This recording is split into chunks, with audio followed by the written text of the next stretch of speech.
নতুন বছরের আগে আপনিও আপনার রেশন কার্ডটিকে এপিএল থেকে বিপিএল কার্ডে পরিণত করতে পারবেন খুব সহজেই। সেক্ষেত্রে আপনার কাছে যদি RKSY 1 বা RKSY 2 রেশন কার্ড থাকে তাহলে খুব সহজেই সেই কার্ডটিকে AAY, PHH এবং SPHH কার্ডে পরিণত করতে পারবেন, বা RKSY 2 থাকলে RKSY 1-এও করতে পারবেন।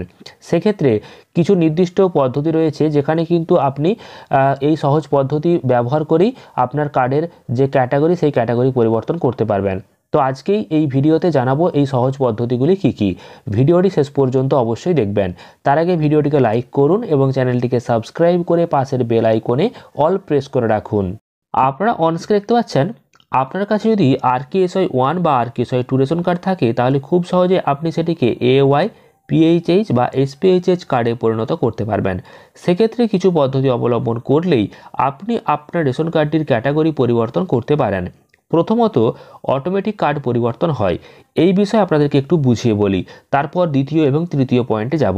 তো প্রথমত যে অটোমেটিক কার্ড পরিবর্তন হয় এই পয়েন্টটি আপনাকে বুঝতে গেলে বুঝে নিতে হবে যে অটোমেটিক মানে কিন্তু আপনাকে কিছুই করতে হবে না। আপনার কার্ড হয়তো RKSY 2-তে আছে, RKSY 1-এ হয়ে গেল, বা AAY, PHH বা SPHH এর মধ্যে হয়ে গেল। তাহলে সেটা কিভাবে হবে?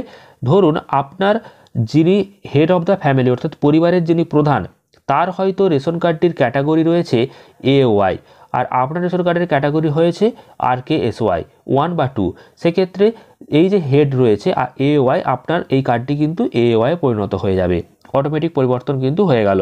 এইভাবে হবে। বা আপনি হয়তো পরিবর্তন করতে দিয়েছেন, আপনারটা অ্যাপ্রুভ হলো না কিন্তু কোনো এক ফ্যামিলি মেম্বারের অ্যাপ্রুভ হয়ে গেল, তো সেক্ষেত্রেও কিন্তু আপনার কার্ডটি আপনি পরবর্তীকালে কিন্তু আবেদন করলে তো হবেই, নইলে অটোমেটিক পরিবর্তন হবে। দ্বিতীয়ত একটি পয়েন্ট রয়েছে, সেটি হলো মহিলার বিয়ের পর কার্ড ট্রান্সফার। অর্থাৎ মহিলাদের বিয়ের পর কিন্তু রেশন কার্ডকে ট্রান্সফার করা হয়। তো ট্রান্সফার করলে অনেকেই ভাবে যে শ্বশুরবাড়ির হয়তো রেশন কার্ড রয়েছে RKSY 1, আর আগে যে রেশন কার্ড ব্যবহার করতো সেটা হচ্ছে AAY, তাহলে কি AAY থাকবে না RKSY 1 হবে?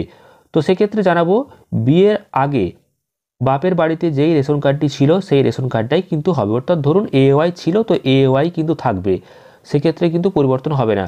আর যদি RKSY 1 থাকে তাহলে RKSY 1 থাকবে, কিন্তু যেহেতু RKSY 1টা হচ্ছে APL কার্ড আর AAY হচ্ছে BPL কার্ড, সেক্ষেত্রে পরিবারের প্রধানের থাকবে AAY কার্ড, আর হয়তো বিয়ের আগে ছিল RKSY 1 কার্ড, তো তখন অটোমেটিক্যালি কিন্তু পরিবারের প্রধানের যেহেতু BPL কার্ড আছে তাই APL কার্ড থেকে কিন্তু BPL কার্ড ট্রান্সফার হয়ে যাবে।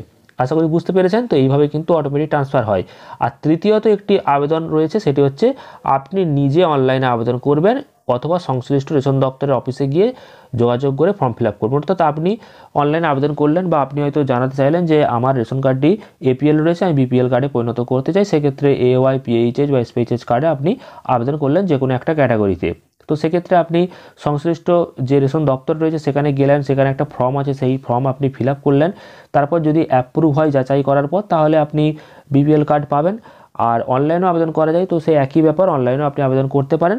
তো এই তিনটি পদ্ধতিতেই কিন্তু আপনি আপনার রেশন কার্ডের ক্যাটাগরিগুলিকে পরিবর্তন করতে পারবেন। তো নতুন বছরের আগে হয়তো আপনি আবেদন করলে পরিবর্তন হয়ে যেতেও পারে।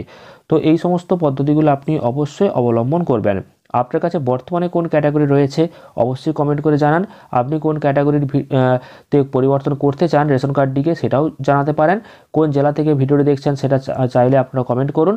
ভিডিওটি ভালো লাগলে লাইক, শেয়ার এবং চ্যানেলটিকে সাবস্ক্রাইব করতে ভুলবেন না পরবর্তী গুরুত্বপূর্ণ ভিডিওর আপডেট পেতে। আর ফেসবুক পেজ থেকে দেখলে অবশ্যই পেজটিকে ফলো করে নিন। ধন্যবাদ।